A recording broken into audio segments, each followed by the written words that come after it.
Okay, let's unpack this. Welcome back to the deep dive.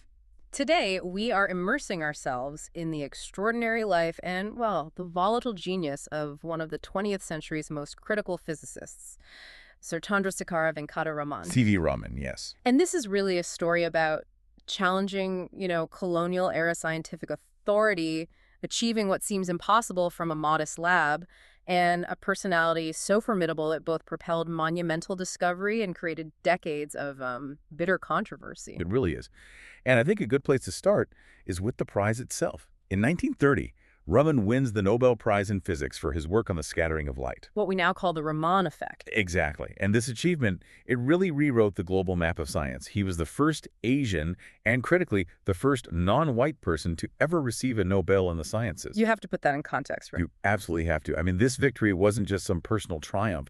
It was a profound statement that world-class foundational physics could come from outside the established, the very well-funded centers of Europe and America. That immediately establishes our mission for this deep dive. We've taken your detailed source material, a really sweeping biography of his life, and we're pulling out the key intellectual moments, the brilliant science, and the profound institutional battles that defined him.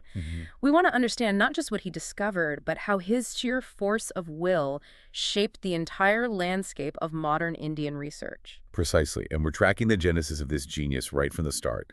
Raman was born in 1888 in Tiruchirappalli, into a Tamil Brahmin family, and his intellectual speed was, well, it was astonishing, almost aggressive. The timeline is just unbelievable. It is. He matriculated at age 11. 11. And he was enrolled in college by 13. 13, that's just phenomenal acceleration. And he didn't just attend, he completely dominated. By 16, he earned his BA with honors from the University of Madras. And the sources make a point of noting he swept the gold medals in both physics and English.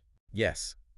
And you should think about that combination for a moment. You have this rigorous mathematical precision and observational skill needed for physics, combined with the verbal dexterity, the expressive power to articulate entirely new concepts to a very skeptical global scientific community. That dual capacity, the ability to do the science and then to sell the science, that must have been absolutely crucial for someone operating outside the European establishment. Oh, completely.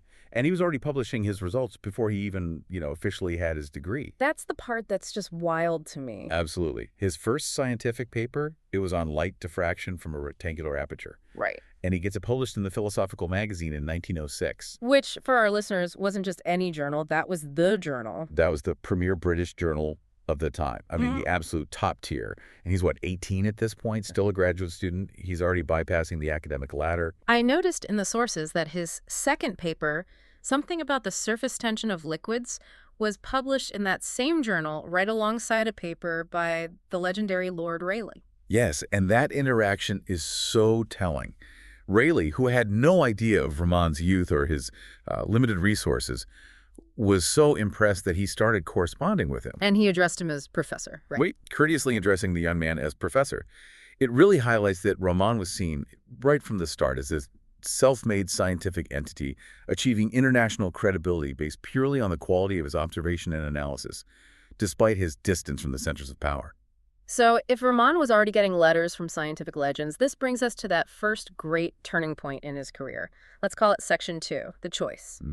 Why, with this blazing scientific start, did he veer away from research and enter the incredibly conservative world of the civil service? Well, this choice was dictated by a cocktail of fate, institutional constraints, and, pragmatism. The most immediate factor was his health, wasn't it? Well, it was. His physics teacher saw his potential and was desperate for him to go to England for advanced research. That was the hub, of course. But during the mandatory medical inspection for the scholarship, the doctor, a Colonel Sir Gerald Gifford, delivered a pretty devastating verdict. He called him a weakling. A weakling, yes. And he flatly claimed that Raman would die of tuberculosis if he was subjected to the cold, harsh English climate. Wow. So a completely preventative, and you could argue an inaccurate colonial-era medical assessment just slams the door on the traditional European academic track. It forces him onto a different path. Yeah. Exactly. And that alternative path was the Indian Finance Service, the IFS. Which was the gold standard for prestige and stability under the British Raj. Absolutely. The intellectual elite of the administrative class. Raman sat for the entrance exam in 1907, and, well, predictably, he came in first. Of course he did. He secured his position as Assistant Accountant General in Calcutta at just 19 years old. The sources really emphasize the financial lure here. We're not just talking about a secure job, we're talking about massive social and financial elevation. It was a huge step up. His wife, Loka Sundari Amal, later made a famous, slightly wry comment about their marriage.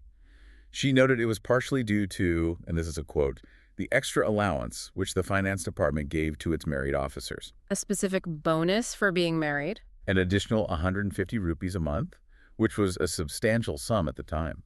The IFS guaranteed a comfortable life, high social standing, and, lifelong stability. But Raman clearly wasn't built for administrative stability. How long did the suit and tie last before the lab coat started calling him back? Not long at all.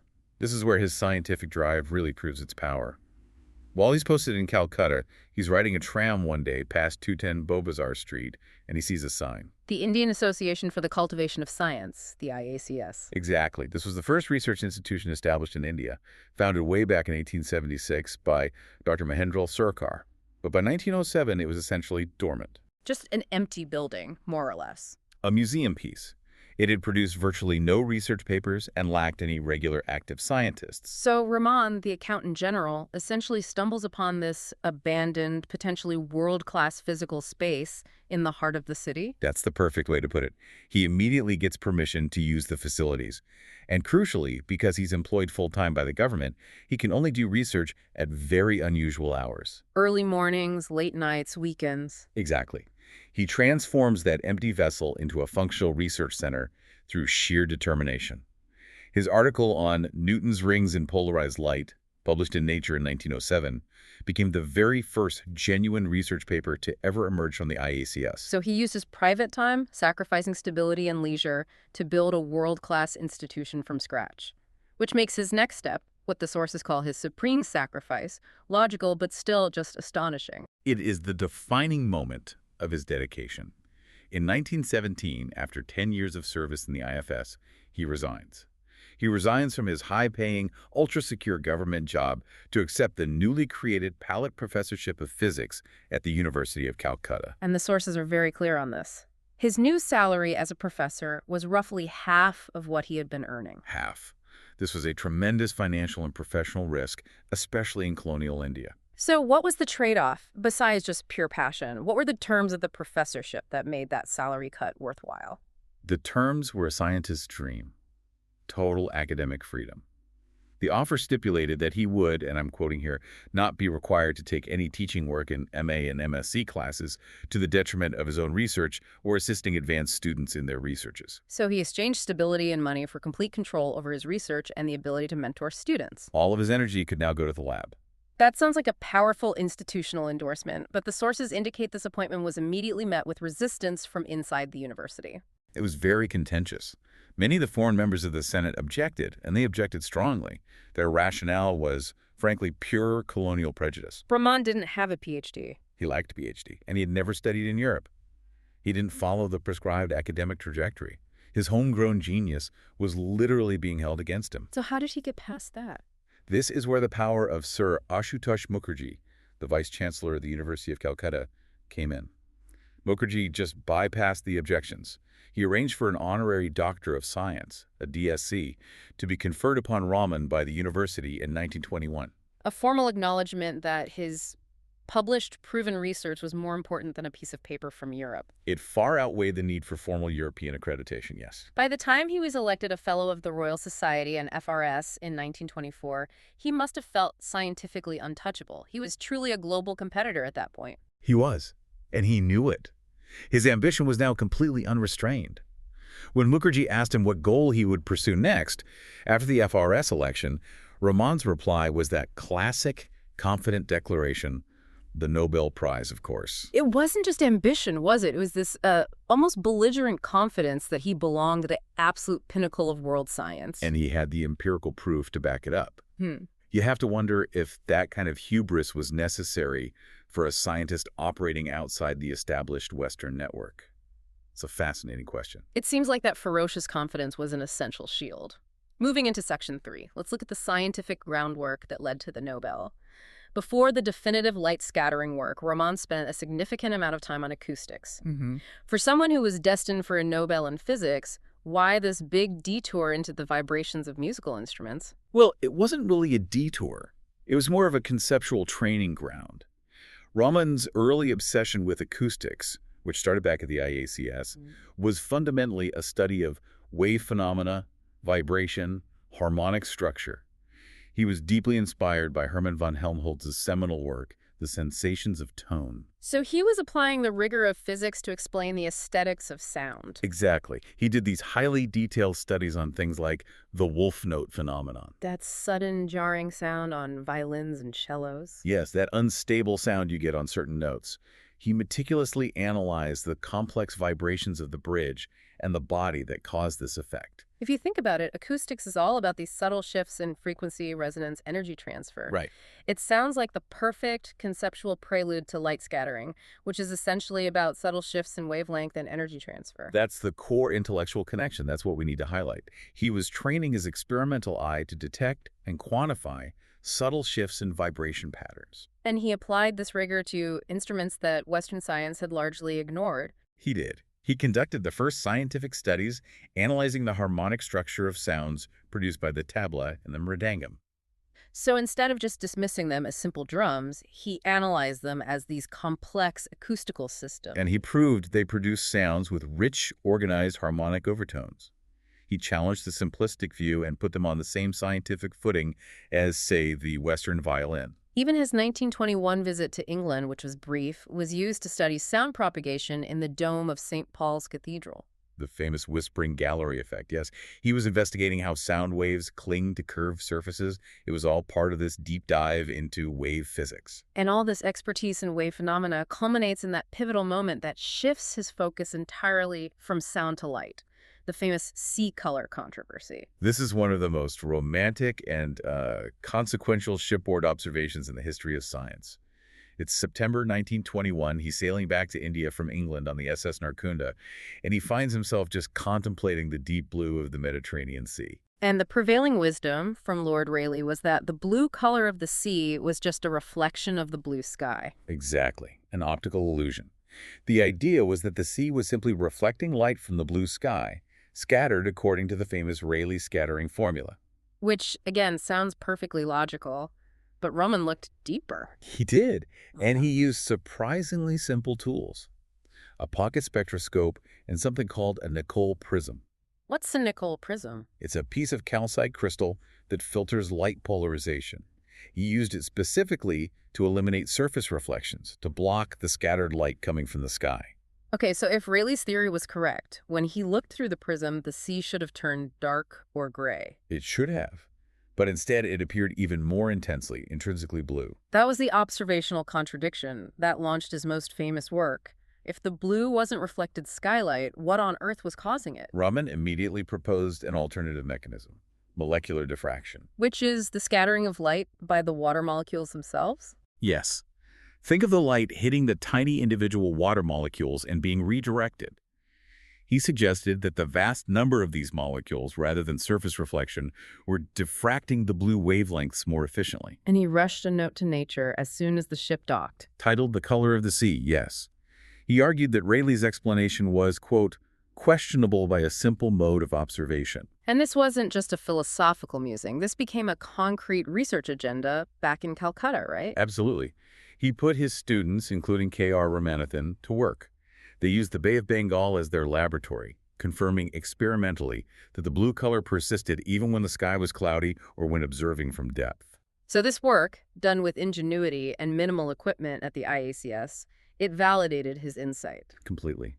The blue color of the deep sea is intrinsic to the water itself, caused by molecular scattering. And this success, it fortified his belief that he could challenge the established giants of European science with nothing more than sharp observation and brilliant conceptual analysis. That mastery of light scattering brings us directly to Section 4, the quantum leap. He had proved that molecules scatter light, but now he was searching for something that would fundamentally prove the quantum nature of light itself. The stage was set, but the definitive discovery really needed a push. Raman had actually seen a faint spectral shift years earlier, around 1923, when filtering sunlight through violet glass. But an associate dismissed it, right? Dismissed the resulting faint lines as a mere trace of fluorescence. They knew something was happening, but they lacked the conceptual framework to fully interpret it. And the required catalyst arrived in December 1927. Yes, the news that Arthur Compton had won the Nobel Prize for the Compton effect. It electrified the Calcutta lab. Remind us what the Compton effect is. Compton had demonstrated that when X-rays, a form of electromagnetic wave, interacted with matter, they behaved like particles, and their wavelengths changed during the scattering. It was a profound experimental confirmation of quantum theory. And Raman saw that result and immediately extrapolated it from X-rays to visible light. The moment he heard the news, he famously declared to his associate, K.S. Krishnan, "Excellent news. If this is true of X-rays, it must be true of light, too." I have always thought so. There must be an optical analog to Compton effect. We must pursue it, and we are on the right lines. It must and shall be found. The Nobel Prize must be won. Wow. That quote just perfectly frames the scientific race and the sheer ambition driving them for the next 2 months. They weren't just searching for a discovery. They were hunting the Nobel Prize. The experiments began immediately, in January 1928, with Krishnan doing most of the work at the bench. A key early finding came on January 7th. Krishnan noted that pure liquids consistently produced a kind of polarized fluorescence. But they realized it wasn't fluorescent. They quickly realized this wasn't fluorescence, which is a rapid emission of light, but something totally new, something they labeled modified scattering. Now, we need to understand the mechanism here. What exactly were they looking for to confirm this was a new effect, fundamentally different from Rayleigh scattering or fluorescence? This is the crucial technical detail we need to unpack for this deep dive. Rayleigh scattering is what we call elastic. The light bounces off the molecule without losing or gaining any energy. So the wavelength, or the color, stays exactly the same. Exactly. Raman was looking for inelastic scattering. Inelastic scattering implies an energy exchange is happening. Precisely. In simple terms, when the incoming light particle, the photon, hits a molecule, there are two key possibilities for this inelastic interaction. First, the photon can transfer some of its energy to the molecule, making the molecule vibrate faster. The photon, now having less energy, shifts to a longer wavelength, a redder color. These are called Stokes lines. Okay. And the second possibility? If the molecule is already vibrating, the photon can actually pick up that excess energy when it hits. This results in a shorter wavelength, a bluer color, and these are called anti-Stokes lines. So the presence of these new shifted lines is the proof. It confirms that the photon interacted dynamically with the vibrational and rotational states of the molecule. It's a direct confirmation. The color change isn't random. It's a precise measure of the energy states of the molecule itself. They just needed the technology to see those tiny shifted lines clearly. Which brings us to the defining moment of February 28, 1928. Yes. They needed clear spectral evidence. Raman utilized a newly designed spectrograph, a piece of equipment that separates light into its component wavelengths, powered by a powerful, filtered mercury arc lamp. And that night, it worked. That night, examining the scattered light from a liquid sample, the spectral photographs confirmed it. Beside the intensely bright original mercury line, there appeared faint but undeniable new lines, the shifted Stokes and anti-Stokes lines. That spectral shift confirmed the energy exchange, the Raman effect. And true to his showman nature, the announcement was immediate and dramatic. The very next day, February 29th, the news was wired to the Associated Press of India. The headline was, "New Theory of Radiation, Professor Raman's Discovery." He knew immediately how universal it was, didn't he? He did. He showed this spectral shift occurred not just in the complex molecular structure of crystals, but across simple liquids, gases, and solids. He had discovered a new, universal physical phenomenon. That kind of audacity surely invited global scrutiny, especially from the established figures in Europe. Was there skepticism? Oh, intense skepticism. Initial reports of shifted lines were often dismissed as experimental error or contamination.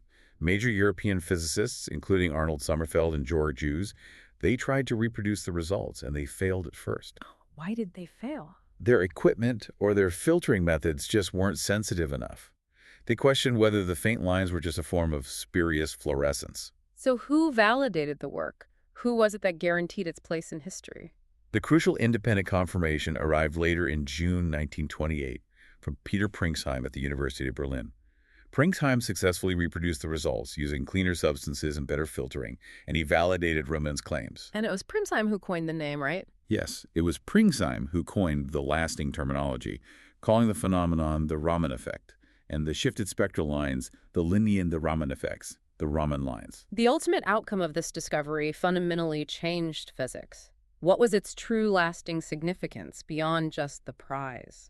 The Raman effect provided one of the earliest and most robust experimental proofs of the quantum nature of light, the definitive particle-wave duality.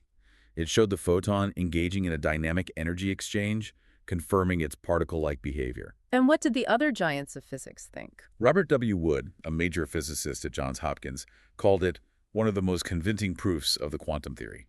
And Ernest Rutherford, the towering figure of experimental physics, he ranked it among the best 3 or 4 discoveries in experimental physics in the last decade. And the practical legacy is Raman spectroscopy. Yes. Because the shift in the scattered light is unique to the vibrational modes of the molecule it struck, the Raman effect creates a molecular fingerprint.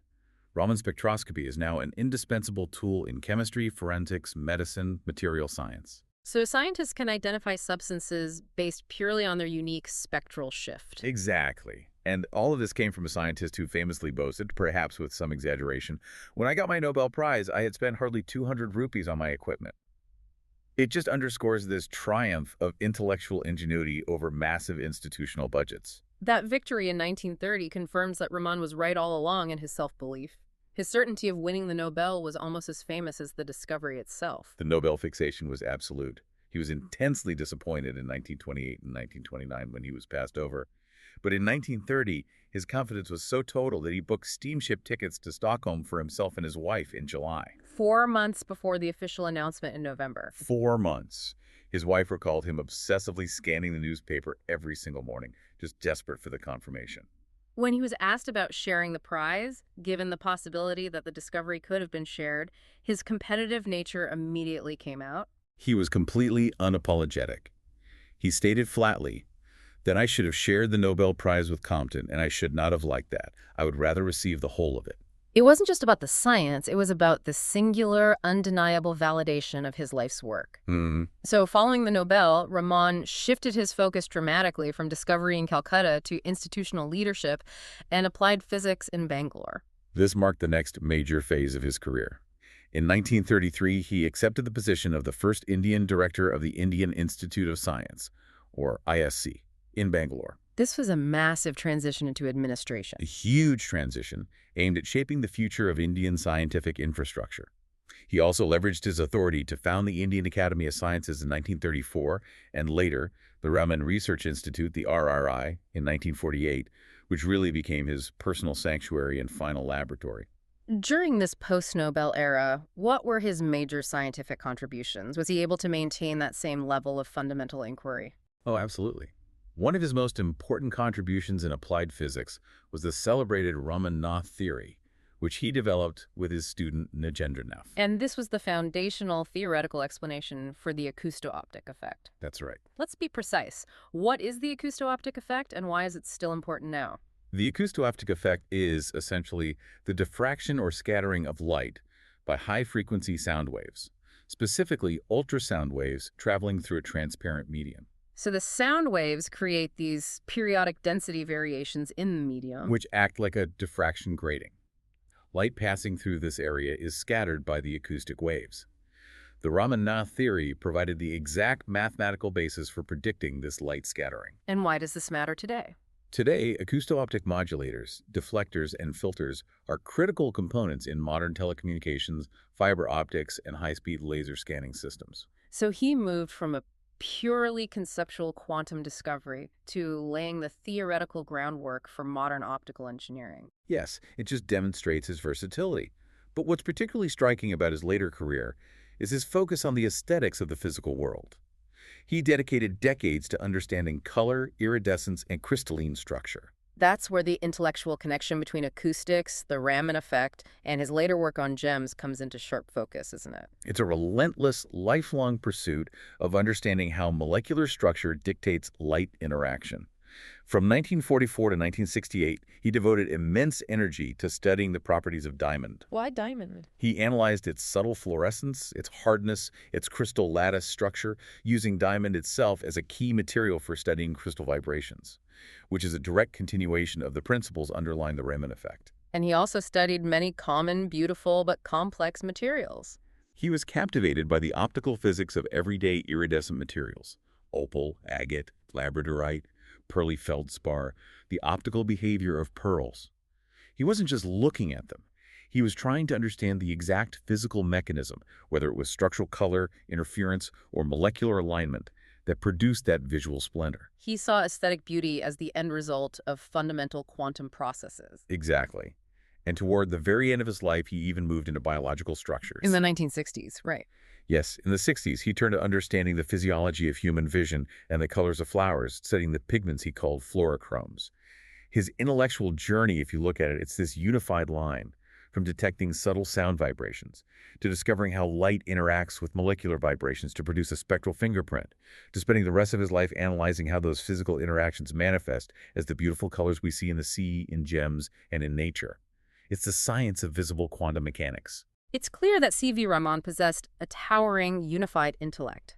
However, to truly understand his legacy and the infrastructure he built, we have to address Section 6, the difficult genius. The sources paint a picture of a man whose brilliance was frequently overshadowed by profound institutional conflict and personal antagonism. That is absolutely correct. His career is a classic case study of how genius can be both highly productive and deeply destructive institutionally. And we can start with the Nobel itself and the priority dispute with the Russian physicists. Grigory Landsberg and Leonid Mandelstam, what was their timeline and their claim? So Landsberg and Mandelstam, working at Moscow State University, independently observed the effect in quartz crystals, and the timeline is razor thin. How close? Later evidence suggested they observed the shifted spectral lines on February 24, 1928. Which is roughly 1 week before Raman's definitive confirmation on February 28. Exactly. They published their initial findings in July 1928 and were subsequently nominated alongside Raman for the 1930 prize. Yet, the Nobel Committee awarded the prize solely to Raman. What were the technical reasons that underpinned that decision, beyond just the publication date? Well, the committee's analysis hinged on several key factors. First, the Russians had observed the effect only in crystals, which have a highly regular structure. Raman and Krishnan immediately proved the universal applicability of the effect across gases, liquids, and solids. So his was a more general discovery. A more universal phenomenon, yes.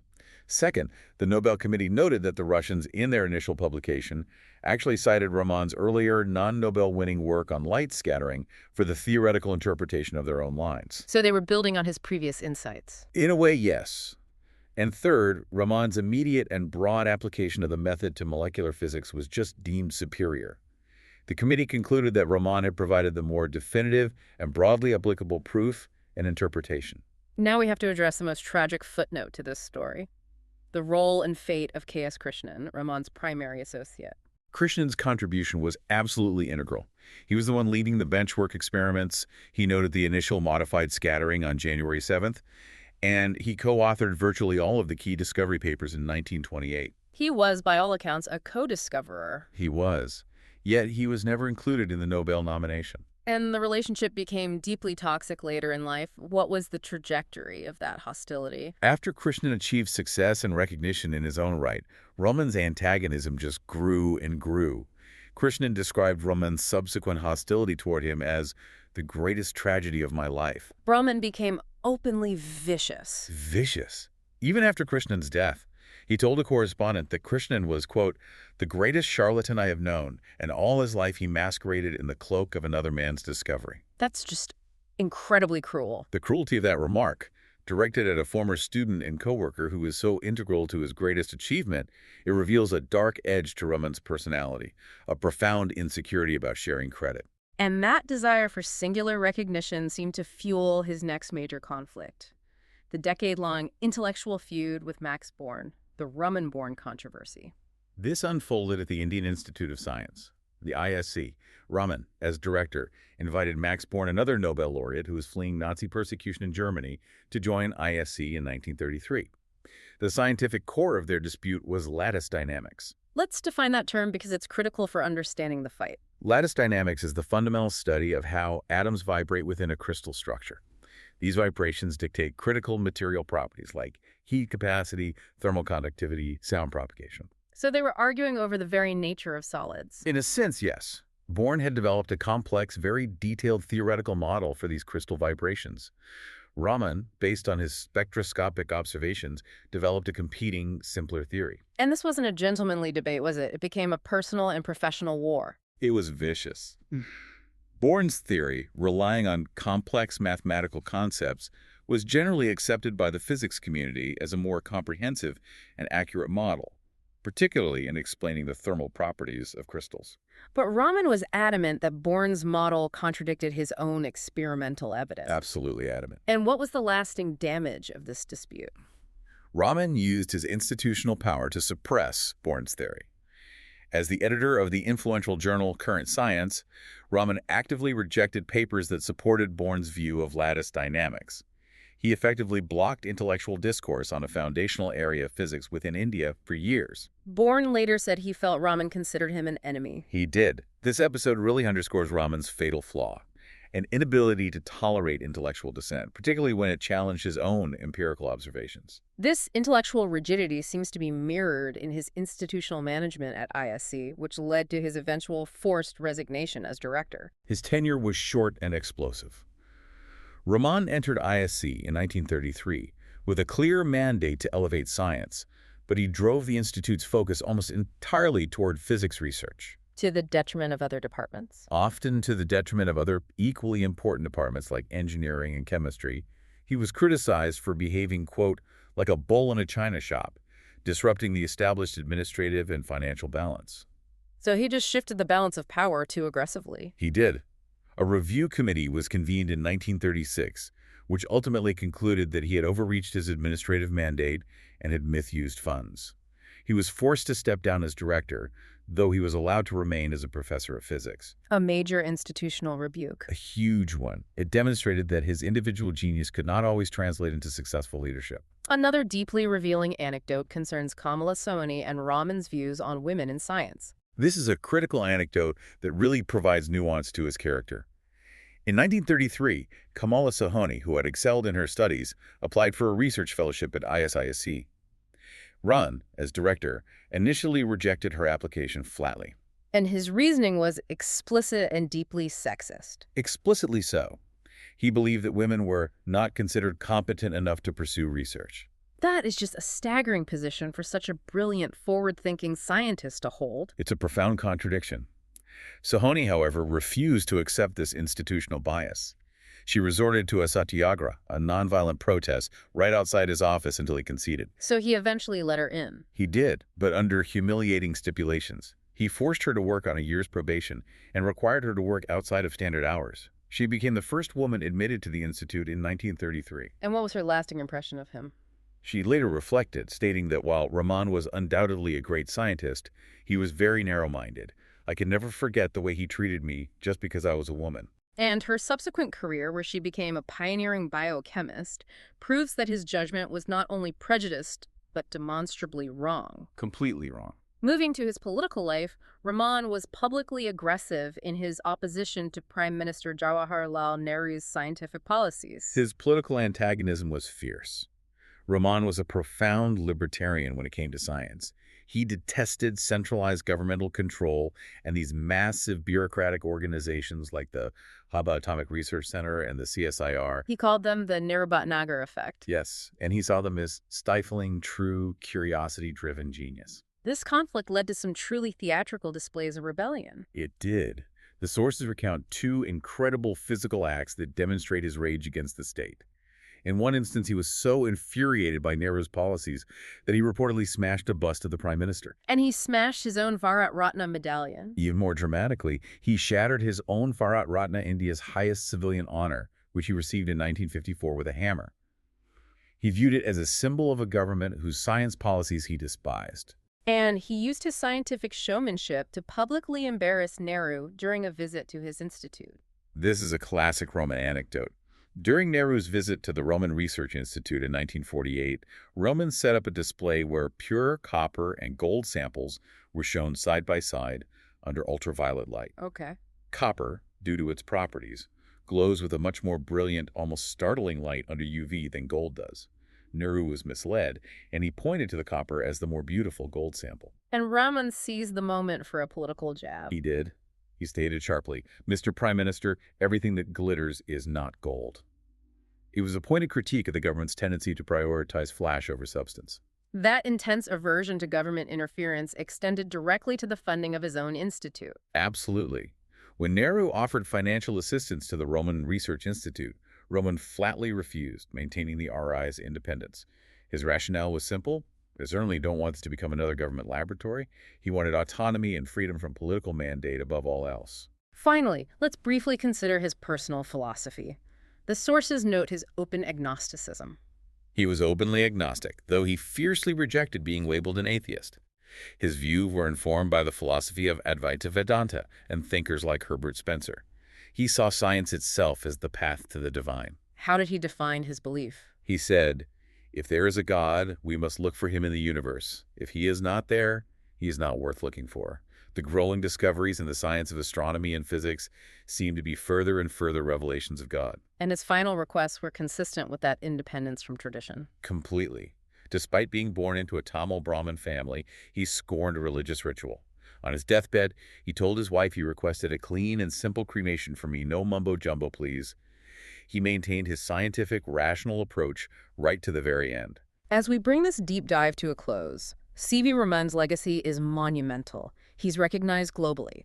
Knight Bachelor in 1929, the Hughes Medal in 1930, the Bharat Ratna, and the Lenin Peace Prize.